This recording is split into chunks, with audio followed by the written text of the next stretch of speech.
If you're looking to hit that wildcard button in game week 22, don't worry, I've got you covered with the ultimate team in today's video. Before we dive into the draft, I thought I'd highlight the exact fixtures you need to be targeting and avoiding for this kind of upcoming period, over the next few game weeks, what this wildcard is kind of going to be doing and which players and teams you need to be focusing on. So this is Ben Crellin's kind of ultimate fixture guide.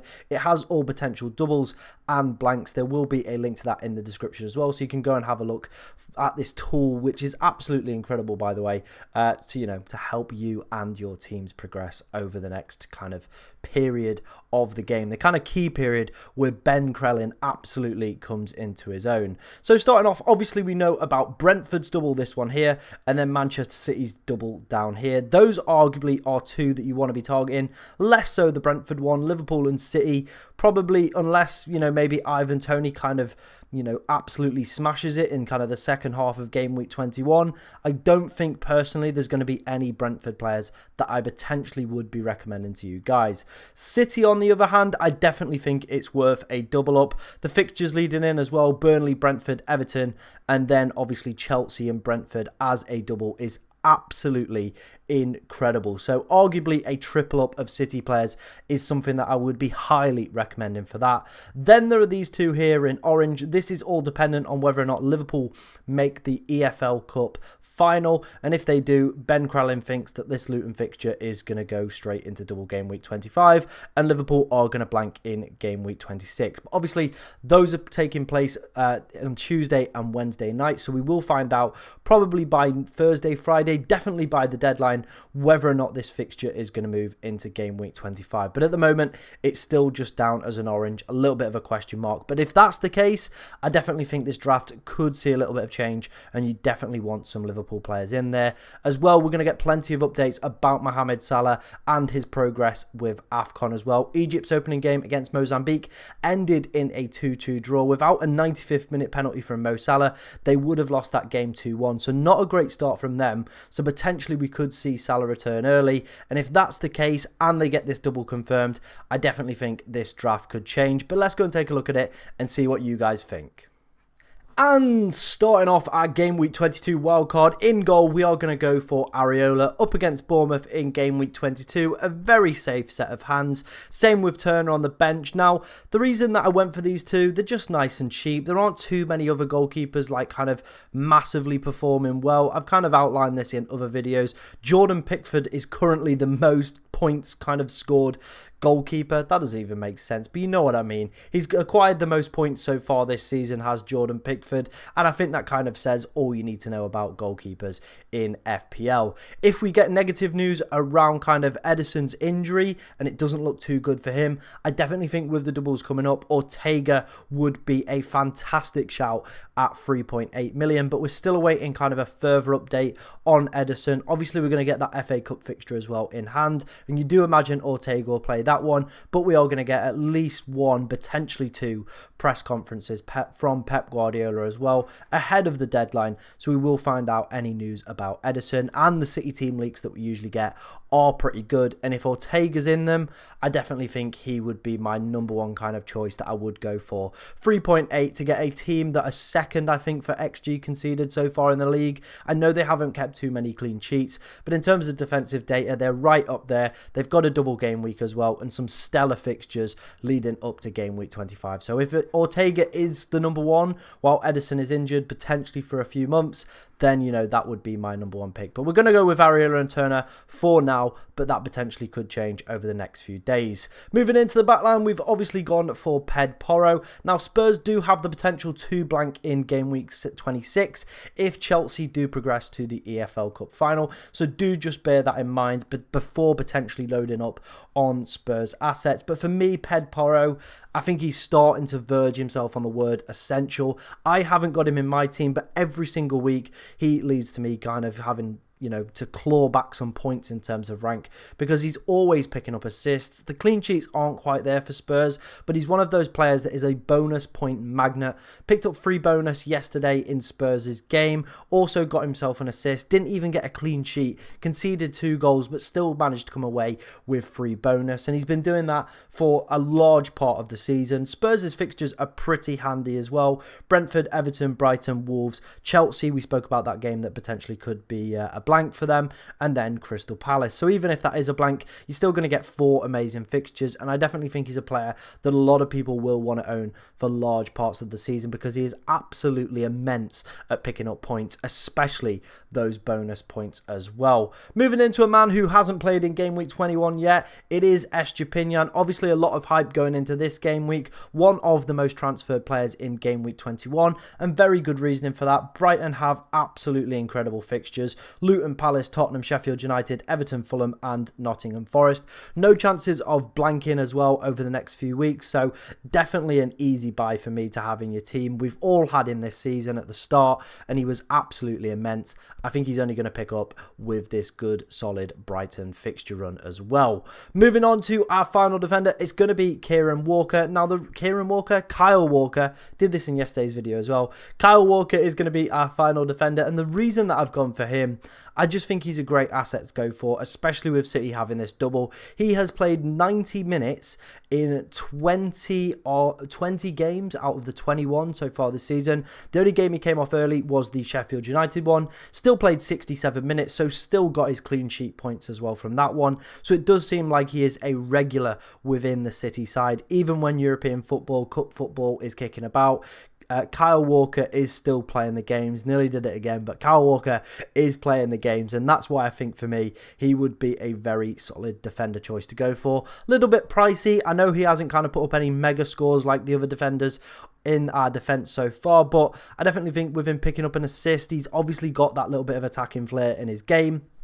And with the positive fixtures and double game week, I think he is just a real no-brainer. My only swap for him would be potentially if Ortega is the #1 goalkeeper. 3.8 million for a goalkeeper with a double. Absolutely stellar. And if we get that Liverpool confirmation that they're going to double in 25, I probably would swap out Walker for someone like Trent if he is fit and available. Moving into our midfield, we're going to go for Garnacho. Now for me, he is a fantastic enabler at 4.8 million. It seems like he's settled right down into Erik ten Hag's first team, and you know what, probably should have came away with an assist in game week 21 as well. The fixtures for Manchester United: Wolves, West Ham, Villa, Luton, Fulham. Pretty solid, pretty safe fixtures as well. Needs to kind of be there when you want him for 4.8 million as well. I don't think you really can go wrong. You know, he's obviously not going to put up mega scores every single week, but he is playing for a top team. He is getting plenty of opportunities. He's actually getting an incredible amount of shots off. If he could just become a little bit more clinical, he could be an amazing asset and kind of break through that kind of Manchester team and offer them a great attacking asset. I think Marcus Rashford as well is a player to potentially consider, but I've not included him as I just need to see a little bit more from him. But it's 3 and 3 for him so far in terms of goals, so maybe 2024 we could see Rashford season start to kick off yet again. Right, our next midfielder is going to be Kevin De Bruyne after his impressive 21-minute cameo against Newcastle. Like I said, the fixtures for City coming up: Burnley, Brentford, Everton, and then Chelsea, Brentford, Bournemouth. Some absolutely stellar ones. The double game week in there as well. Obviously, I don't think he's going to be fully fit and see out a lot of these games. That is my only concern, but he was breathtaking at times against Newcastle. The assist, the goal, he does have that in his locker. Potentially could be a captain as well if Erling Haaland is still out injured for the game in game week 22. I do think his minutes are a little bit of concern. I think he will slowly be drip fed back into that starting 11, so he is a little bit of a concern and probably could see some benchings along the way, but I think he's just too good at the moment to potentially go without. He could be a super player for you, massively, you know, help you gain up the ranks. Already one of the most transferred in players this week. And if I was on a wild card, I do think I'd have a little bit of a cheeky gamble on KDB. A double game week for him as well could be an amazing asset for you and your sides and help you out in your mini leagues. Right, moving on to a man who scored against Manchester City this week. It was Gordon. Aston Villa away, not the greatest fixture, but after that Newcastle do have some really tidy fixtures. Luton, Nottingham Forest and Bournemouth as kind of the next three. Arsenal, Wolves and Chelsea after that as well. And again, Gordon's one of just those players that I feel very comfortable playing most weeks. Scored against a lot of the top 6 sides as well, so wouldn't be afraid to bench him. Aston Villa do seem to be in a little bit of dip of form as well. Maybe a little bit of festive hangover. Ollie Watkins isn't quite cooking the way he did before. And Anthony Gordon, I definitely think, could have some fun at Villa Park. Like I said, got a great record against top 6 sides so far this season. And again, just another good player, picking up some really good kind of returns. And just, you know, just being a very solid player with some really good fixtures coming up as well for him and Newcastle. Moving on to a man who seems to just not be able to stop scoring. Scored in game week 21. It is obviously Richarlison. Brentford at home for them. Like I spoke about with Ped Porro, there is the potential of the blank if Chelsea do progress. So maybe just one to consider there. But you could very easily swap him out for one of the Liverpool midfielders ahead of that double. Maybe even bring back Mohamed Salah as well. Could be a potential option that you could go down there. You know, maybe some other players as well. Maybe a Phil Foden if you didn't fancy KDB. But I do think Richarlison is a player that's, you know, in his purple patch, absolutely slapping at the moment. Spurs' fixtures are really good. Even if you want to hold him after that blank or if Chelsea don't progress. Remember, they are 1-0 down in that first leg against Middlesbrough. I do think they'll bring it back, but even if they don't, you know, you're still going to get that Chelsea fixture in there.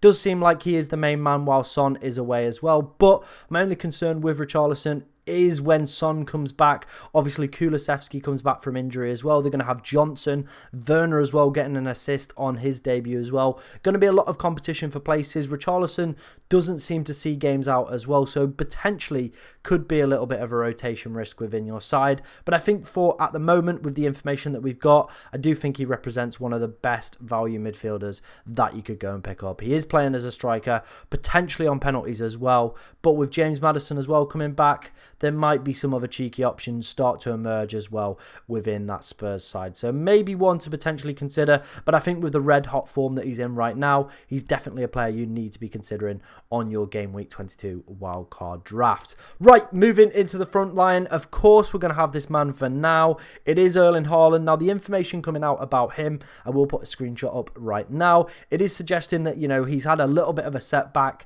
and potentially, you know, some of the quotes coming out are late January, early February. We are going to get plenty of news ahead of this deadline, but at the moment he is in this team. If obviously the news changes and he is going to miss out, I think just go with Alvarez, and then you can very easily swap from Alvarez to Haaland, potentially ahead of that double. Maybe even leave Alvarez in there if Haaland still isn't quite playing all the games at that point and hasn't recovered from this bone fracture kind of injury within his foot. But at the moment, he's in here. Obviously, the injury updates will keep coming further and further. We have really good City team leaks as well, and Pep Guardiola does seem very honest about his opinions of Haaland in his press conferences as well. So we're going to get plenty of information ahead of the game week 22 deadline. So put him in for now, but just kind of keep informed. Obviously, if you subscribe to this channel, you're going to do that. But yeah, just keep informed about his potential injury and what is kind of happening with his situation. Moving on to a completely differential pick. It is going to be Raul Jimenez. 1 goal for him in the past 5 games. Not the greatest. Obviously missed a few games through suspension as well for picking up that daft red card. But the next 3 fixtures for Fulham are definitely something I think I would be looking to take advantage of. Everton, Burnley and Bournemouth. After that, it completely tails off. But a nice, cheap little differential here that, you know, not a lot of people are talking about at the moment. Maybe one more for draft, But if you're looking for a third striker that's going to be bargain bottom price, I think Raul Jimenez and João Pedro are probably my top 2 picks that I would be going for. But I just think with the Fulham fixtures, the way that they're looking, the way that they're lining up, him kind of getting himself back amongst the goals as well. Fulham earlier this season, we've seen it so far, they do know how to score, and when that front four is kind of fully fit and available, they do start to cook and look very, very good. So I really like the look of Raul Jimenez as a potential little cheeky differential up front if you did want to go for kind of a little bit of a different player punt. Right, moving on to a man who has been cooking since returning from injury. Obviously scored against Manchester City as well. It is Isak, and obviously we spoke about the fixtures that are coming up for Newcastle as well. You're looking at Luton at home, Nottingham Forest and Bournemouth at home as well. 2 of those greens being at home. Newcastle's home form is absolutely stupendous this season, as it has been for the past few seasons since Eddie Howe and kind of the Saudi regime has took place there. But Isak, definitely a player I would be very happy to have in. Does seem like Watkins is currently off the boil. Darwin Núñez isn't reliable. Julian Alvarez as well with Hall and KDB back. What's his situation going to be like? I think Isak is representing that best kind of second option for a striker. So that's why we've gone with him. Positive fixtures and definitely in the form as well. Let's just have a quick run through of the bench before we finish up. We've spoke about Turner. Palmer's in here. The Chelsea fixtures do completely tail off and that potential blank that we spoke about. But I do feel he's in form at the moment that you just can't drop him or go without him. You could arguably bench him for this one, play him for Wolves and Crystal Palace, then bring Mohamed Salah in for game week 25. That definitely could be an option you could do there, keeping the rest of that midfield intact and having Salah in for Palmer. There's definitely the budget to go and do that. Ezri Konsa's in here because Aston Villa's fixtures defensively very good on paper. Newcastle at home, Sheffield United, Manchester United, Fulham, Nottingham Forest, Luton. Very nice defender at 4.5 million. Very versatile in his positionings as well. Can play right back or centre back as well. So very, very sought after, like very, very desirable asset to have within the game. And then obviously we're going to go for Doherty. A lot of people talking about him. They could have that potential double as well in game week 25. So maybe another player to play there. But it just seems like at the moment he can't stop picking up assists. Been absolutely exceptional for Luton. So maybe a player to potentially worth considering. Or you could just go for someone like Charlie Taylor. They're nice cheap options. They're just going to sit third sub on your bench every single week. If you did enjoy the content that you've saw today on the channel or, you know, previously, any of the streams, whatever, do be sure to like, comment and subscribe as we are closing in on that 3,000 subscriber mark. But thank you very much for watching today, ladies and gentlemen, and good luck this game week.